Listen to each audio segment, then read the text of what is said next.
Ya kan, beritakanlah Injil kepada semua makhluk, Bu. Tadinya itu, bentar ya saya cerita ya. Tadinya itu seluruh manusia itu berbicara dalam satu bahasa, Pak. Kemudian di Kejadian 11 kalau Bapak baca, itu bahasanya dipecah sama Tuhan di Menara Babel. Namanya Babel atau terjadi kebingungan. Disitulah manusia tidak bisa saling mengerti dan terpecah menurut bahasanya masing-masing. Baru mereka mulai terpisah-pisah. Nah, itu kan turunan. Oke, Bu. Oke, Bu. Meskipun ya bahasa Yunani yang Ibu bangga-banggakan itu, meskipun bahasa saya Yunani, bangga bahasa Yunani. Bahasa ngapain saya bangga? Sanskerta. Pak, Tuhan saya itu bisa bahasa Sanskerta sekalipun Tuhan saya bisa.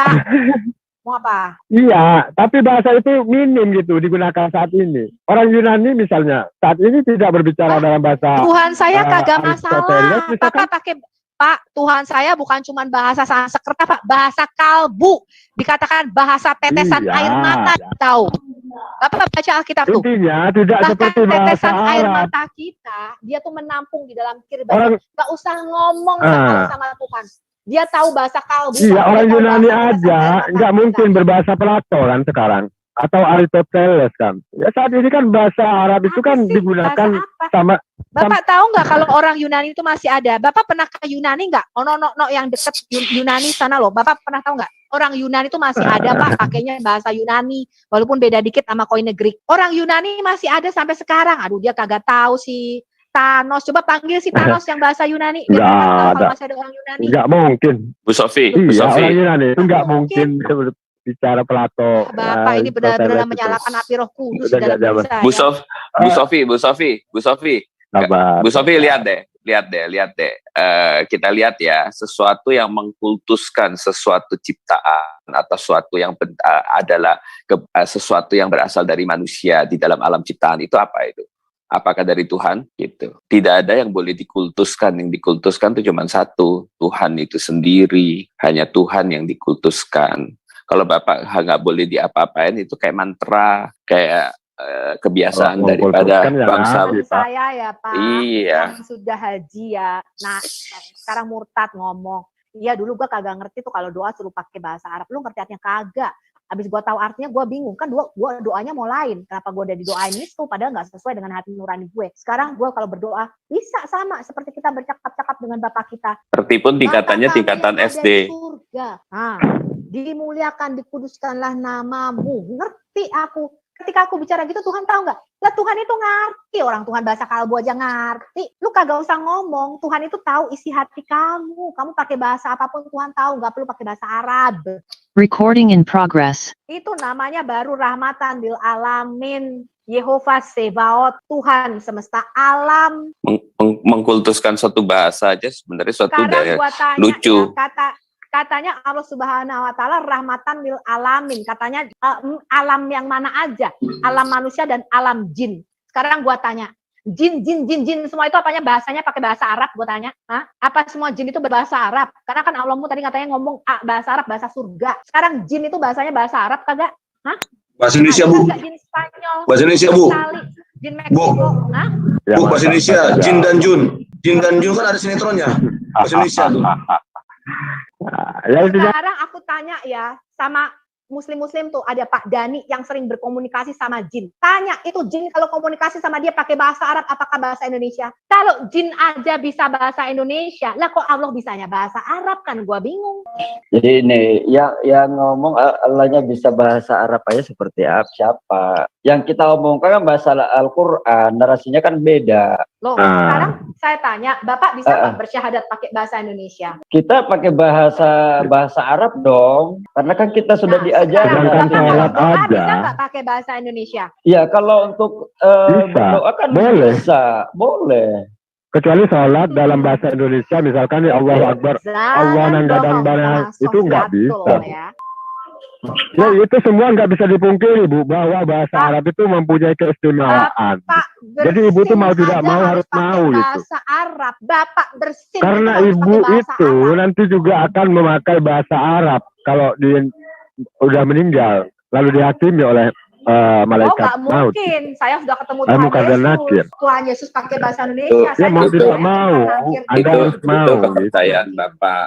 Bukan Ya, fakta. pasti Pak. Itu Pasti Allah itu kepercayaan tetap Bapak, satu bukan Pak. fakta, Pak. Kemudian itu sesuatu hal yang lucu, Pak. Yesus itu Iya. Keistimewaan Tuhan. bahasa Arab, keistimewaannya apa, Pak? Nggak ada, Pak. Enggak. Jadi kalau untuk bahasa di akhirat itu kan kita kan halo, kenapa? Pak? Kita kan di yang hidup, ibaratnya yang hidup itu kalau di alam kubur kan rohnya semua. Roh itu kan dari Allah semuanya. Jadi kalau Allah berbahasa roh sama dengan roh, ya why not, kenapa tidak, ya kan? Ya. Tapi untuk kita di alam manusia yang nyata ini yang sudah diturunkan pengajarannya melalui bahasa Arab, seharusnya kita harus yang belajar bahasa Arab yang di luar kalau mau mengimani Islam. Ngapain Pak? Surat Hah? Ibrahim ayat 4 tadi saya sudah bacakan. Bahwa setiap kaum itu diutus nabi dan rasul masing-masing supaya mereka mengerti dalam bahasanya masing-masing. Bahasa Makanya Nabi Bapak masing-masing. mengatakan, Makanya Bu, selain yang ke Indonesia harus ngerti bahasa Indonesia, yang mengajarkan, yang mendakwah ke Malaysia harus ngerti bahasa Malaysia. oh beda Kan ini Pak. agama ini kan disebarkan, Bu. Ibrahim ayat 4 mengatakan, kami tidak mengutus seorang rasul pun kecuali dari kaumnya. Jadi kalau dia mau mengutus orang Indonesia sebagai dia mau mentobatkan orang Indonesia, itu dari orang Indonesia sendiri Pak, nabinya Pak, yang bisa bahasa. Bapak baca Ibrahim ayat 4. Kalau tidak Ibu mengutus seorang rasul pun kecuali dalam bahasanya masing-masing. kan rasul Supaya memang mereka sudah mengerti. ditutup, Bu.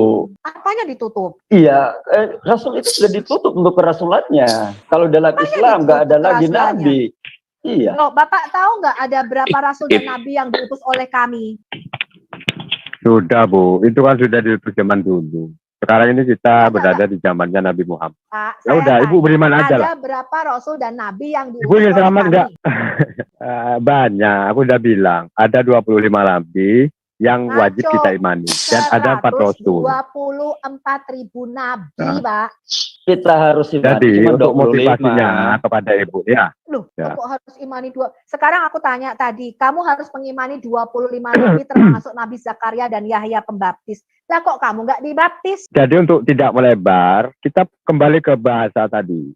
Kesimpulannya, bahasa Arab itu adalah bahasa yang mempunyai keistimewaan. Nggak ada. Karena bahasa Arab itu menjadi Nggak ada. nomor 1 Tidak bahasa ada bahasa Al-Quran. yang istimewa. Semua Dengan bahasa memahami sama, bahasa Pak. Arab, maka dapat mengerti isi kitab suci yang Kalau bahasa Arab itu yang boleh istimewa, maka Taurat, Gimana ya orang Zabur, Islam? dan Injil itu akan ditulis dalam bahasa Arab. ya gimana orang Yesus aja, orang Ibrani kok masa nanti apa kata mereka kan nggak ngerti kan gitu. Allah itu Makanya, menurunkan nabi, menurunkan makanya, kitab itu sesuai dengan Makanya masyarakat Ibrahim pada saat ayat itu. 4 tadi, kami berkata tidak mengutus seorang pun kecuali rasul dari kaumnya. Pak, sebentar. Iya.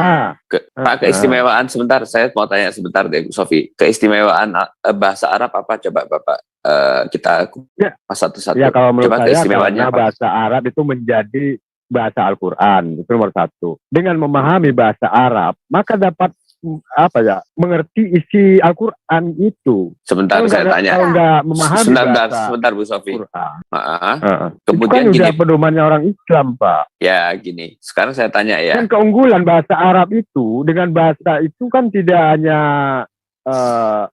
sebagai bahasa agama kalau di Islam, tapi bahasa Arab itu kan mempunyai keistimewaan. Orang yang ngerti bahasa misalkan. Arab pada murtad, Pak. Sebentar, Pak. Aku tanya sebentar ya. Bapak kan tadi pertama bilang ya, statement Bapak pertama, mengerti bahasa Arab maka mengerti Al-Quran. Saya cuma tanya satu hal ya. Bapak tahu kan ya, kalau orang mau sekolah ke luar negeri itu akan dites TOEFL-nya. Pada waktu seorang Indonesia belajar bahasa Inggris, dia itu ada level-levelnya, Pak. Gitu. Ada yang bisa baca, bisa ngomong, nggak bisa terjemahkan. Begitu baca buku ini nggak ngerti, buku itu nggak ngerti. Sekarang saya tanya, di dalam mengerti bahasa Arab juga sama nggak Pak seperti itu? Maksudnya? Bapak mengerti bahasa Arab juga bisa seperti itu nggak? Ada level-levelnya. Seperti kita mengerti belajar bahasa Inggris. Bahasa Inggris kan ada level-levelnya. Sama ya. Oke. Sekarang gini, Bapak belajar bahasa Arab sampai sekarang dengan profesor-profesor yang ngerti bahasa Arab dan bahasa Indonesia dan memiliki sertifikasi dalam pemahaman bahasa Arab. Dia waktu menerjemahkan Al-Quran itu ke dalam bahasa Indonesia dan menerangkannya dalam bahasa Indonesia dengan Bapak tanpa mendengarkan mereka, Bapak baca sendiri, ngerti yang mana, Pak? Ya tentu kan ada perintah, ikuti para ulama. Karena enggak. Saya gini, jangan masuk ke perintah. Nah, ini dia Bapak kan bicara soal perintah lagi. Jadi Bapak itu diindoktrinasi, itu kan ada bukannya ada perintah. Itu Alkitab kami loh. Loh, itu diperiksa dong, bener atau enggak faktanya gitu. Faktanya Ya, itu pasti ternyata gini, faktanya itu yang benar adalah orang S3 yang ngerti bahasa Arab dan bahasa Indonesia, menerjemah bahasa Indonesia dengan sekelompok dan banyak orang Islam yang hanya mengerti sedikit-sedikit, mereka punya terjemahan pasti lebih bisa dimengerti. Itu sudah menjadi sebuah fakta, gitu. Betul? Lalu ada salahnya nggak kira-kira terjemahan Ya, Al-Quran? jadi nggak ada keistimewaan. Lo gini, sebentar. Oke, ada kesalahan nggak bahasa Al-Quran itu? Tentu penterjemah dari profesor pun ada kekurangannya. Tetapi dibandingkan dengan Bapak yang cuma bisa bahasa Arab sekedarnya, kesalahannya lebih banyak pengertiannya di Bapak atau penterjemahannya itu. Ya, Quran justru itulah bahasa aslinya Arab keistimewaannya. itu bukan tanpa kesalahan Alkitab ya. Indonesia, Alkitab Al-Quran selalu menyertai teks asli. Beda kalau misalkan cuma terjemahan aja nggak ada teks aslinya. Lalu kalau kita kemudian akan ragu dengan teks itu, kemana kita akan mencari perbandingannya gitu? Oh, Bapak salah. Berarti Bapak itu nggak apa? Sebentar aku jawab aja. Bapak itu salah. Bapak berarti nggak pernah tahu bahwa di kami itu lebih hebat lagi, Pak. Bapak baca bahasa Inggris. Sebentar dong. Bapak baca ayat itu dalam bahasa Indonesia, ya. Bapak cuma tinggal klik langsung dari bahasa Inggris. Bapak tinggal klik langsung dari bahasa Yunani. Kemudian Bapak mau tahu bahasa Yunani bawaannya itu bahasa Inggrisnya, bahasa Indonesianya apa, langsung ada interlinearnya. Dan setiap kata ada nomornya. Ada internet. Loh, nggak ada internet, ada buku-bukunya, Pak. Dari dulu tuh ada Bapak, yang namanya. LAI itu sudah mengeluarkan Ibrani Indonesia. Bapak tuh nggak ngerti. Saya kasih ya Pak Munir, saya kasih artikel ya bahwa ada orang Mesir itu yang Indonesia Yunani. Indonesia Yunani. Iya, Indonesia Yunani. Dong, perjanjian baru dong. Indonesia Ibrani juga ada, tapi ya belum. Ada nggak di zaman Yesus ada nggak perjanjian baru itu? Saya tanya. Lah, ada nggak? Ngomongin zaman Yesus perjanjian baru gimana sih? Ada nggak perjanjian baru di zaman Yesus? Yang namanya Injil itu adalah kesaksian. Pak, jangan kemana-mana Anda jangan kemana-mana.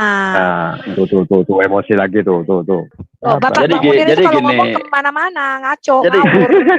Kalau masalah terjemahan, oke lah kalau buat teman-teman yang belajar kayak di Apologet. Tapi apakah yang kayak saya yang di kampung-kampung seperti ini, seumpamanya saya Kristen apakah harus mengikuti aja kalau seumpamanya ada terjemahan salah? Kan gitu, Bu. Ini kan kita umum ini, artinya bukan di Anda yang belajar memang khusus untuk Alkitab. Makanya di Al-Quran sampai ke kampung-kampung tetap ada bahasa Arab. Jadi bisa bertanya. Ada bahasa aslinya, Mak. Kalau umpamanya yang di kampung-kampung yang jauh dari pedalaman kayak di Kalimantan seperti itu, yang tidak ada akses, yang mungkin belum ada akses internet, apakah dengan terjemahan kita soalnya bukan menghafal, Pak, bukan menghafal Alkitab. Kamu mengerti iman kamu nggak? Percaya kepada Yesus sebagai Tuhan nggak? Itu yang lebih penting, Pak. Bukan terus menghafal bahasa Ibraninya, Yunaninya, itu tulisan manusia. Iya kan, tadi buat apa juga dihafal kalau nggak ngerti, coba. Kita kan gini, kita tadi paralelkan pertanyaan Bapak yang satunya. Kalau gitu ulama pun Alkitab kalau gitu, bro. Kalau gitu ngapain kita membahas Alkitab kalau nggak perlu Alkitab? Hanya percaya aja udahlah, nggak usah Alkitab kan itu. Bagi orang Kristen Alkitab itu bukan kitab yang jatuh dari langit seperti Qur'annya Bapak. Jadi persepsi kami berbeda. Akan asal percaya kita masuk surga nih. Ngapain kita beriman kepada Alkitab bullshit? Enggak, Pak, sebentar. Nggak penting Sebentar. kamu tahu bahasa Yunaninya, Pak. Yang Iya, penting adalah kamu tahu pengorbanan Yesus. Yesus mati, Yesus adalah Tuhan. Itu yang paling penting. Jadi baca terjemahannya itu sudah cukup bagi iman Kristen. Karena kami mengalami Tuhan yang hidup, bukan teks-teks Alkitab. Bagi kami firman itu baca 1 Yohanes 1 ayat 1 sampai 4. Sang firman hidup. Jadi kami ketemu Yesus, bukan ketemu teks Alkitab. Nah, Jadi itulah yang orang-orang dipertanyakan yang orang itu pedalaman ketemu tadi. Yesus, mengalami Itulah yang pengalaman dipertanyakan rohani. orang pedalaman tadi. Apakah benar ini dari Yesus? Gimana saya cari perbandingannya ya? Itu yang Orang pedalaman mana ada nanya begitu sih? Ya pasti Bapak tahu nggak ada. hanya dipenuhi Ini Roh apa Kudus? benar ini Bapak kata tahu nggak Yesus artinya apa lahir enggak ya? baru? Apakah sekedar doktrin ini ya? Gimana Tuh, saya Pak, cari perbandingan teks saya aslinya itu ya? Pak Ini lahir baru belum baca Alkitab. Saya nggak ngerti Alkitab Pak. Bacanya kagak. iya, Saya sudah lahir namanya baru doktrin. duluan. Enggak, Saya karena dipenuhi Roh memang, Kudus Pak. dulu. Walaupun saya tuh belum baca Alkitab. Baru saya baca Alkitab ngerti. Oh ada. Iya, namanya karena Roh memang Kudus. sejarahnya Oh, ada namanya Kristen, bahasa roh. sejarahnya Kristen yang saya tahu, yang dulu-dulu tidak dikasih Alkitab, hanya dengerin aja. Pas tahun-tahun abad-abad pertengahan Jadi baru begini, Pak, Alkitab itu Sedo. bisa diambil, Pak Pesedo Muslim. ya. Islam Gimana, itu Bu? lahir Sekarang dari gini, kitab Bu, yang ya. turun. Sebentar, Islam itu lahir dari Sekarang kitab gini, yang Bu. turun. Sebentar, Misalkan Islam itu lahir dari Hmm. kitab yang turun. Makanya kemarin kita bahas kenapa Nabi Isa masih masih nenen diberi kitab. Karena ya bagi orang Kristen ya gereja kekristenan itu lahir bukan dari kitab yang diturunkan kepada Isa, Pak. Nggak ada kitab yang diturunkan kepada Isa. Kekristenan itu lahir dari peristiwa kebangkitan Sang Mesias. Jadi makanya kalau tidak ada kebangkitan Yesus, nggak ada Kristen, Pak. Bubar. iya. Ya. Jadi kekristenan itu bukan lahir dari kitab Injil yang diturunkan kepada Isa. Enggak ada kitab yang diturunkan. Apalagi diturunkan waktu masih bayi. Seperti di dalam Quran, surah Maryam yang kemarin kita baca. Enggak ada kitab yang diturunkan, Pak. Kekristenan itu bukan lahir dari kitab yang diturunkan seperti Islam. Kalau Islam kan lahirnya dari kitab Lailatul Qadar yang diturunkan. Pengajarannya Isa waktu sebelum kebangkitan itu sebagai apa di Kristen? Nggak ada. Hilang. Enggak ada, Kata Pak. Saya misalkan ketemu gitu. Yesus, Pak. Saya sembuh dari sakit asma karena Yesus. Iya, itu kan testimoni. Nggak ada, Bu. It's okay bagaimana? lah, it's okay lah. Enggak. Testimoni. Ini Enggak. Sampai Ini sekarang tadi nanya ini kitab Yesus Ibrani hidup dan di Indonesia kan? surga, Bentar. Pak. Nih, kitab Sampai Sampai Ibrani sekarang ini Indonesia. ya Pak, Yesus itu Bentar. hidup dan di surga. Mana nabi-nabi Iya, lain? di mana itu, Mas? Nabi-nabi lain Di membusuk surga dan siapa Ada di mati, aja mana? Pak. yang ada, Bu? Di surga siapa aja yang ada, Bu? Hanya Yesus, Pak. Sendirian, Bu? Pak, Bapak, sebutkan nabi lain mana yang nabi lain selain Yesus yang bangkit, Pak, dari mati. enggak. Saya cuma tanya. Iya, di- Kak, kami di- juga Pak akan siapa- Pesedo bangkit. Muslim tadi mengatakan harus wajib mengimani 25 nabi. Dari 25 nabi ini Jangan. mana yang bangkit, Pak, dan hidup sampai sekarang? Yang kami Nabi yakini Yunus. Wahidir masih. Nah, Nabi Kidir. Yunus juga nanti bangkit. Mana ada kidir di dalam Kita juga Quran? akan Sebutin nabi bangkit. kidir. Aku ini nanti mati dan akan bangkit juga. Sebutin Nabi Aduh, Kidir. bedanya apa? Kalau sekarang Nabi Kidir masih hidup, saya mau ketemu dong Nabi Kidir di mana tuh rumahnya si Nabi Kidir ini. Kalau sampai sekarang Ya. ada Nabi Kidir, Pak, yang hidupnya ribuan tahun dan sakti katanya. Kalian kenapa umat Islam tidak Apa bedanya, berbondong-bondong ke tempat Nabi Kidir? Iya, ngapain juga. Lu ngapain? Karena itu cerita dongeng. Apa bedanya dengan saya, Bu? Aku nanti mati, bangkit pula nanti. Kau juga akan bangkit pula nanti. Apa bedanya dengan Yesus? Pak, Yesus itu bangkit atas kehendaknya sendiri, atas kuasanya sendiri dari maut. Kalau Pak Munir Bangkit kagak apa mendengar suara dibangkitkan? anak Allah, tetap mati membusuk Pak Munir. Buktinya Nabi Sedangkan Anda kata Yesus, 1400 aku tahun tidak kagak dapat bangkit-bangkit. Pak, Nabi Berbicara Anda aja bangkit nggak nggak? bisa, Gue Yesus. tanya, Pak. Nabi Anda Berbicara aja. bangkit apa Bentar. enggak? Gue tanya. Nabimu tuh loh Nanti sekarang bangkit. 1400 tahun bangkit apa Nanti. enggak? Gue tanya. Nanti bangkit juga. Loh, nanti Sama. ketika Yesus datang Nanti. kedua kalinya sebagai hakim. Sama Sampai Nabi juga sekarang ini, sebagai Pak, Nabi. Yesus Bahkan sampai sekarang ini Pak Nabi Yesus yang bukan memberi manusia syafaat. biasa, Pak. Kalau manusia biasa tidak ada yang di surga dan hidup sampai ribuan tahun. Hanya Yesus yang bangkit dari Ketika- kematian. Dan itu membuktikan ketuhanannya Pak Munir. Nabi Anda 1400 tahun nggak bangkit-bangkit, Pak. Anda masih berziarah ke Madinah sampai sekarang. Itu yang ketujuannya. bangkit yang ngomong siapa, Bu? Ya ibaratnya di surga siapa yang ngomong, Bu? Pak, Anda baca Quran Bapak. Yesus itu bangkit dari kematian, Pak. Sekarang saya tanya. Tidak Nabi mati, Muhammad Yesus tidak bangkit apa kagak? di Al-Qur'an Sekarang tidak aku ada tanya Nabi tidak ada Muhammad bang di mana? tidak Aku ada tanya. mati bangkit dari kematian. Dia langsung diangkat di langit. tapi Oh, nggak itu ada kan di surga. kepercayaan Bapak. Nah, ya Itu kan itu. kepercayaan Bapak. Nah, itu kan kepercayaan Bapak bohong. ini bilang, Itu Loh, kenapa kepercayaan bohong. Kita harus buktikan Loh, Pak. sama-sama. Oh, kita buktikan. Iya. Maka gini Pak ya, tadi Bapak mungkin telat Pak, pasti belum masuk. Iman Kristen itu tergantung tadi Roma 10 ayat 9 sampai 10. Tergantung Anda percaya Yesus itu Tuhan. Dia mati bagi dosa-dosa kita dan dia bangkit pada hari ketiga. Jadi tugasnya setan adalah Pak, kalau Bapak percaya 3 hal ini, Bapak diselamatkan. Tugasnya setan adalah Bapak boleh percaya Yesus menculikkan orang buta. Bapak boleh percaya Yesus menyembuhkan orang lepra, membangkitkan orang mati. Boleh percaya dia suci lahir dari perawan. Yang nggak boleh Bapak percaya adalah Yesus Tuhan, dia mati bagi dosa-dosa kita, dan dia bangkit pada hari ketiga. Itulah yang diserang oleh iblis, Pak. Karena kalau Bapak percaya 3 hal ini, Bapak diselamatkan. Karena itu, Pak, dikatakan Islam itu memberitakan Injil yang berbeda. Dan apa kata Alkitab, Pak? Kalau ada rasul lain, manusia, ataupun malaikat sekalipun dari surga yang turun, memberitakan Injil yang lain dari Injil yang aku beritakan, yaitu bahwa Yesus mati bagi dosa-dosa kita dan bangkit pada hari ketiga, terkutuklah dia. Jadi Anda itu berada di dalam jalan kutuk, Pak. Karena Anda memberitakan another Jesus atau Injil yang berbeda, Injil yang lain. Dan itu sudah dikutuk di dalam Alkitab. Apa, Bu? Injil yang paling tua dulu apa? Apakah betul itu Injil berbeda atau Injil apa?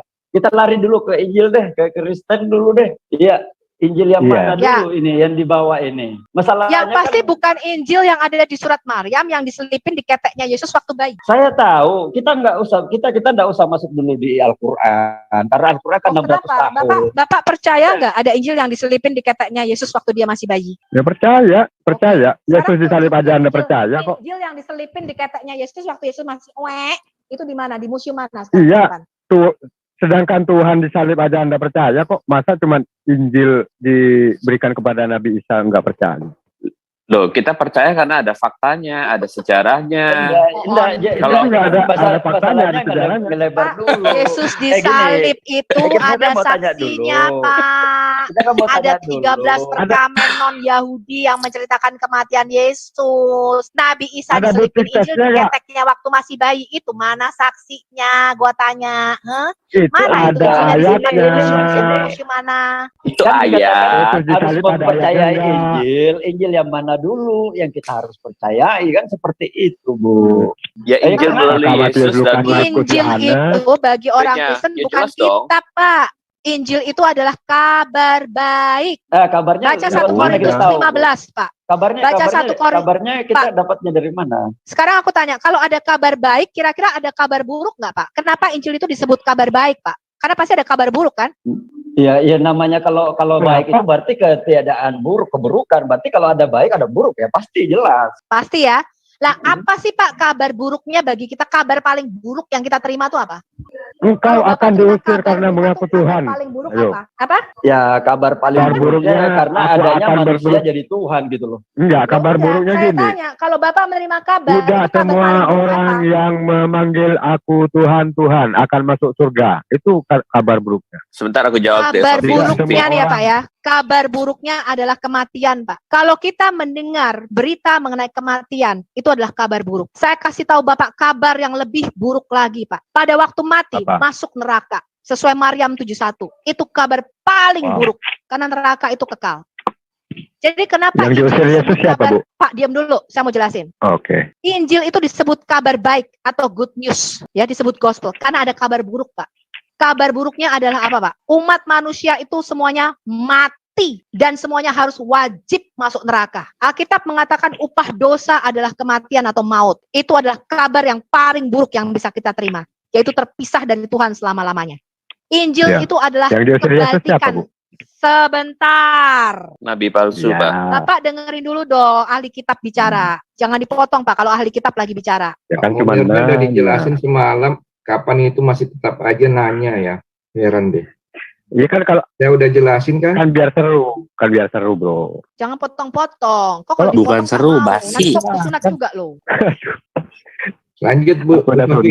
Lanjut Bu Sofi. Injil itu merupakan antitesis atau kebalikan dari kabar buruk, Pak. Bahwa umat manusia ini harus terhilang terpisah dari Allah selamanya. Yaitu dalam kematian. Kalau di dalam Islam, kematian nggak ada maknanya, Pak. Ya kita manusia harus mati. Kalau di dalam Alkitab nggak begitu, Pak. Dikatakan upah dosa adalah maut atau kematian. Tadinya Adam itu diciptakan, Pak, untuk hidup selama-lamanya. Selama dia masih punya akses kepada pohon kehidupan, dia punya hidup yang kekal bersama dengan Tuhan. Dan tadinya ada bisa bercakap-cakap, punya relasi dengan Bapa. Dia bisa ngomong-ngomong, Pak. Sama seperti Bapak sama saya gini loh. Tuhan apa kabar? Hari ini baik-baik aja, Dam. Ya. Lu udah kasih makan belum tuh si tokek? Udah Tuhan. Si Dogi gimana kabarnya? Baik-baik aja. Tadi main-main. Tadinya relasinya. Iya kalau Indonesia. Sebentar. Kalau campur Inggris aja. gimana? Saya orang Indonesia, saya diciptain Tuhan. Kalau Bapak kan diciptain sama Allah Subhanahu wa taala. Kalau saya diciptain sama Tuhan, misalkan Pak. di belakang Baik orang Yesus ada yang Indonesia, Inggris kan orang Spanyol, orang Meksiko, semua ciptaan Tuhan. Enggak. Kalau gini Bu. Sebentar. Aku belum selesai. Oh, belum selesai. Injil bagi orang Kristen itu ya, Pak Pesedo Muslim, bukan sebuah kitab. Tidak ada namanya kitab Injil, Pak. Matius, Markus, Lukas, Yohanes itu disebut memoir para rasul atau ingat-ingatan para rasul mengenai kehidupan Mesias. Bisa baru salah, sekitar bisa abad-abad akhir itu baru loh, kok bisa salah bisa benar? Saya kasih tahu Bapak nih sejarah. Tidak ada kan namanya kalau kitab ingat-ingatan Injil, kan? Pak. Tidak ada namanya kitab Injil, Pak.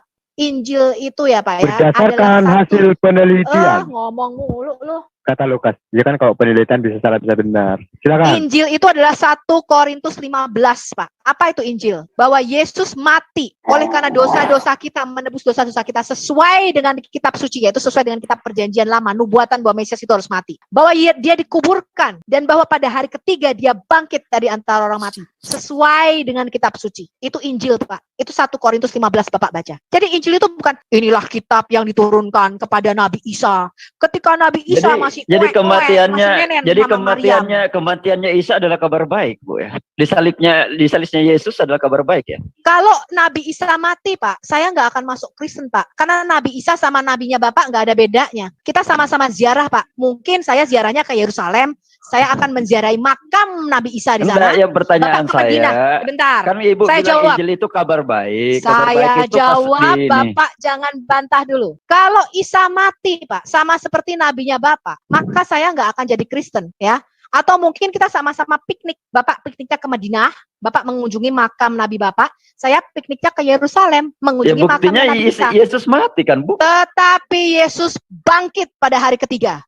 Dan disitulah menunjukkan dia Tuhan. Makanya ketika orang Yahudi bertanya nih, apa tandanya kamu anak Allah? Apa tandanya kamu punya kuasa melakukan semuanya ini? Yesus berkata, Pak, bongkar bait Allah ini, dan dalam 3 hari aku akan membangunnya kembali. Itu kan sebelum kematiannya, Bu. Sabar. Sebelum kematiannya. Kemudian orang Yahudi bertanya, 46 tahun nenek moyang kami membangun bait suci ini, dan kamu mau membangunnya dalam 3 hari? Tetapi yang dimaksud Yesus adalah tubuhnya sendiri.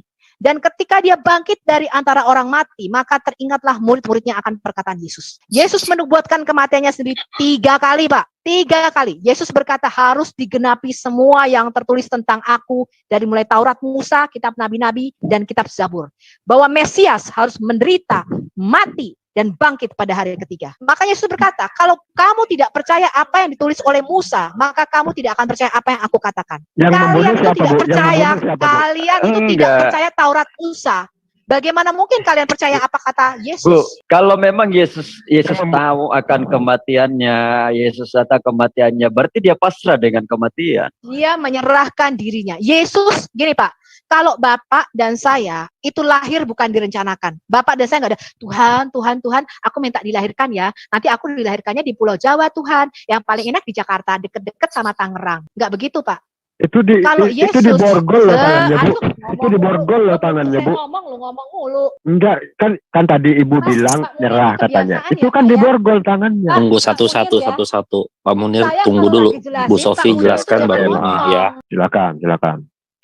Yesus itu adalah satu-satunya yang kelahirannya dinubuatkan, kehidupannya dinubuatkan, kematiannya dinubuatkan, kebangkitannya dinubuatkan, kedatangannya yang pertama kali dinubuatkan. Karena itu kita bisa yakin, Pak, bahwa dia akan datang kembali untuk kedua kalinya. Karena kedatangannya yang pertama itu sudah digenapi. Bapak mau tahu ada berapa nubuatan mengenai kedatangan Mesias? Ada 350 lebih nubuatan mengenai di mana Mesias akan dilahirkan. Bapak baca Mika 5 ayat 2, Mika 4. Dia harus dilahirkan di Migdal Eder, di Bethlehem, Yehuda. Dia harus dari keturunan Daud, Pak. Nggak boleh anaknya Pak Slamet, apalagi anaknya Pak Munir. Dia harus anaknya Daud. Maka sang Mesias itu disebut anak Daud. Pertanyaannya, dia Bu. lahirnya Sebentar, saya belum Oh selesai. ya, lanjut. Dia lahir harus di Bethlehem, Pak. Nggak boleh di Mekah, apalagi Jakarta. Dia sudah dinubuatkan lahir dari seorang perawan. Dan kemudian, Pak, dia matinya harus sesuai dengan Mazmur 22. Ditusuk tangan dan kakinya. Nggak boleh dibacok, nggak boleh ditembak, apalagi dipancung. Matinya harus dipenteng, digantung di atas kayu salib atau di atas pohon. Kemudian, Pak, dia harus dikhianati yang dengan membunuh itu siapa, Bu? 30 keping perak. Stop, shut up. Dia harus dikhianati dengan teman yang makan semeja dengan dia.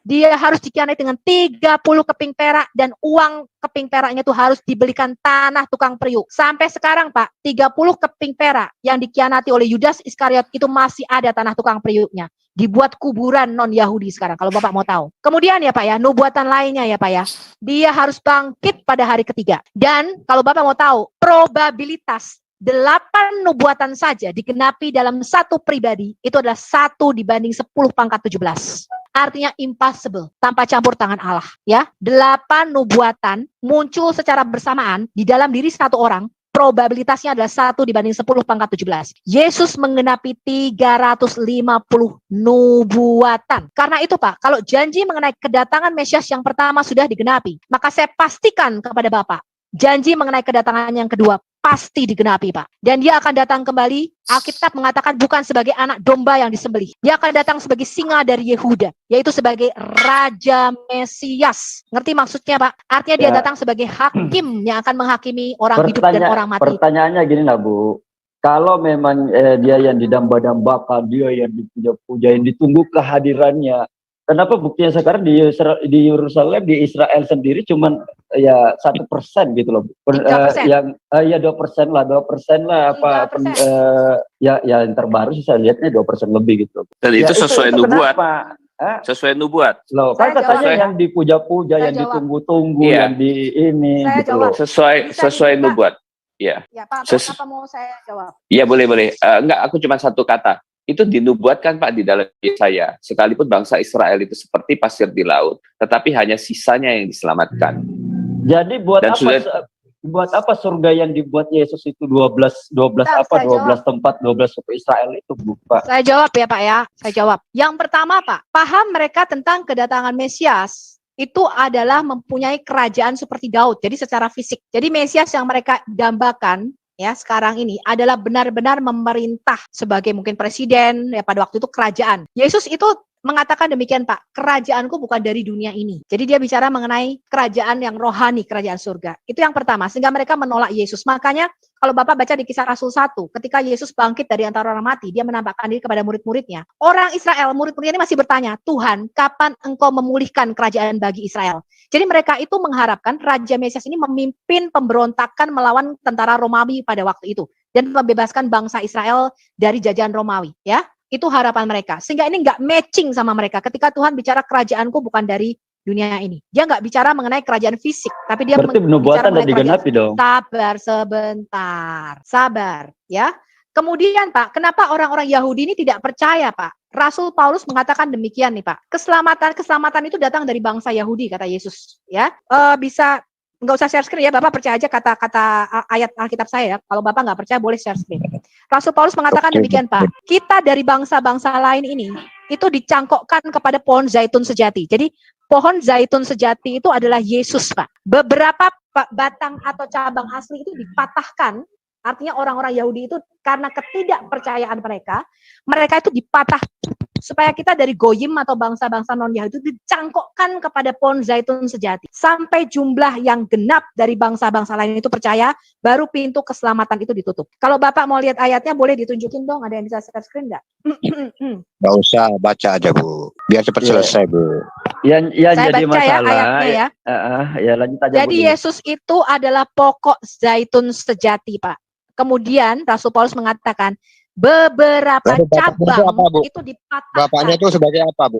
Bapaknya sebagai apa Bu? Bapak adalah pengusahanya. Oh gitu. Ya, Yesus Yang nanam mengatakan dalam Bapa akulah pengusahanya, akulah pokok anggur yang sejati. Ya, Bapak baca itu pokok anggur di mana sih? Yohanes berapa ya pokok anggur? Gue lupa. Itu Ya, saya jangan Yesus sampai mengatakan, melupakan Lima- bapaknya bentar toh, gitu. Bapak Lima- ini jangan kemana-mana. Saya mau jelasin 15 dulu 1 nih. sampai 5. Ya, Yesus adalah pokok anggur, Yohanes 15. Ya. 2 menit. Jadi Yesus itu pokok zaitun sejati, Pak. Saya share ayatnya. Ya, ada beberapa cabang ya dari pohon zaitun ini dipatahkan, Pak, karena ketidakpercayaan mereka. Jadi makanya Rasul Paulus mengatakan doaku dengan sungguh-sungguh adalah supaya orang Yahudi ini percaya kepada Mesias. Sebab tadinya aku adalah bagian dari mereka. Rasul Paulus mengatakan aku menjadi saksi di Roma 10. Aku adalah saksi bagaimana mereka giat sungguh-sungguh untuk Allah, tetapi tanpa pengertian yang benar. Dan mereka mendirikan kebenaran mereka sendiri. Makanya Rasul 1 Paulus menit. mengatakan, apain dimenitin? Gue mau bicara suka-suka gue, ya. Jadi beberapa cabang itu dipatahkan, Pak. Jadi beberapa orang Yahudi nggak percaya karena ketidakpercayaan mereka itu dipatahkan, Pak, sama Tuhan.